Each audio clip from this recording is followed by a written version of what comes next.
Lapu-Lapu, the first Filipino hero. But beyond the Battle of Mactan, who was he really? Who was Lapu-Lapu? A historical warrior? A mythical figure? Or both? Today, we explore the man, the legend, and how his story shaped the Philippines.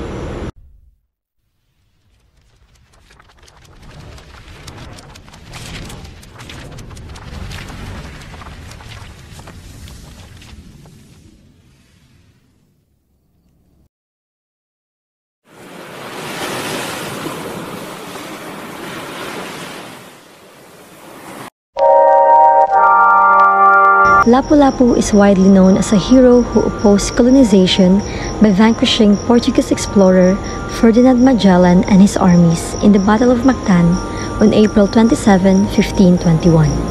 He is one of the most well-known figures in Philippine history. Yet, much of what we know about him is shaped by folklore and varying accounts. In his essay, historian Rizal Mahares examines how Lapu-Lapu's image has been shaped by history and myth. His essay entitled Lapu-Lapu and Folk Tradition showcases how Lapu-Lapu exists in two worlds. The world of history, where he was a dato of Mactan, and the world of legend, where he possessed epic strength, magic object, and other mythical features. However, as obvious as it is, a great deal of these stories are obviously mythical. That's the problem with that. So you have to recognize that they are important because they are oral traditions. But oral traditions cannot be construed as historical. They're important, but they're not historical. As highlighted by Filipino public historian Professor Xiao Chua in an interview with Philstar. We may ask, why do these legends matter? Ultimately, folk traditions help shape our perception of historical figures. Stories passed down through generations keep Lapu-Lapu's memory alive. So, what do historical records say about Lapu-Lapu? Much of what we know comes from Antonio Pigafetta, a Venetian scholar and explorer who accompanied Magellan.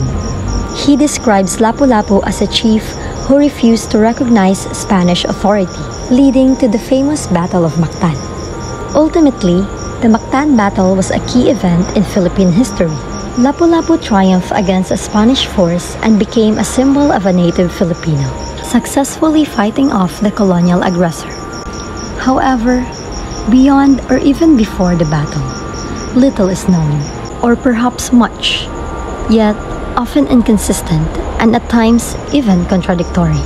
This can be seen in various theories about Lapu-Lapu's origins, wherein some suggest he was a warrior from Mindanao, while others claim he was a Bornean Baloni. In fact, there is still an ongoing discourse on the religion and how Lapu-Lapu met his demise. The lack of definitive records has given rise to these numerous articles and legends, filling the gaps yet blurring the lines between history and folklore, between what is factual and what is not. As a result, Lapu-Lapu's identity continues to evolve, shaped by both historical interpretations and cultural narratives that celebrate him as a symbol of Filipino resistance and independence. Today, Lapu-Lapu's name lives on. His story is taught in schools, and his statue stands tall in Mactan. That's why, if you look at it, Lapu-Lapu became a symbol of victory. Kapag nanghihina tayo at napanghihinaan ng loob kasi ang laki-laki ng kalaban, ng hamon, we always bring up Lapu-Lapu. So pagka naghahanap tayo ng assurance, ng identity that we can win, Lapu-Lapu is that symbol. That's why he is important.